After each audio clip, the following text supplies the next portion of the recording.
একদিন পৃথিবী থাকবে না, পৃথিবী ধ্বংস হয়ে যাবে, আকাশ শেষ হয়ে যাবে, চূর্ণ বিচ্ছিন্ন হয়ে যাবে। যখন কিচ্ছু থাকবে না, সব শেষ হয়ে যাবে, তখন 4 জন ফেরেশতা শুধুমাত্র বেঁচে থাকবে, আর বাকি সব একবারে গোটা পৃথিবী নিস্তব্ধ হয়ে যাবে। এমন কোনো মানুষই থাকবে না যে পৃথিবীতে কেউ আঙ্গুল তুলিয়ে দাঁড়াবে, তার ঘাড় উঁচু করে দাঁড়াবে যে আমি এখন পর্যন্ত বেঁচে রয়েছি, না, কেউ থাকবে না।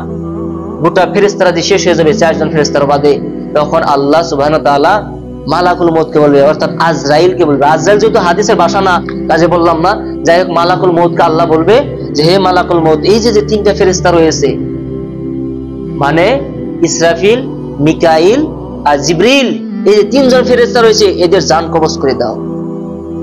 সাথে সাথে তাদের জান কবজ করে দিবে, বাকি থাকবে শুধুমাত্র মালাকুল মউত।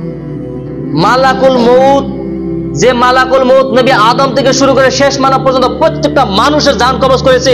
এক সময় যদি 20,000 মানুষ মারা যায়, 20,000 মানুষের একসাথে এই মালাকুল মউত মানুষের জান কবজ করেছে, আর ওই ফেরেশতা নিজের জান নিবে কবজ করতে হবে। অবস্থাটা কি রকম আপনি চিন্তা করেন।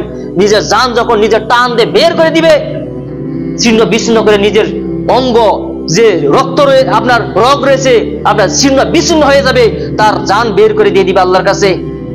মালাকুল মউত থাকবে না, পৃথিবীতে কেউ থাকবে না।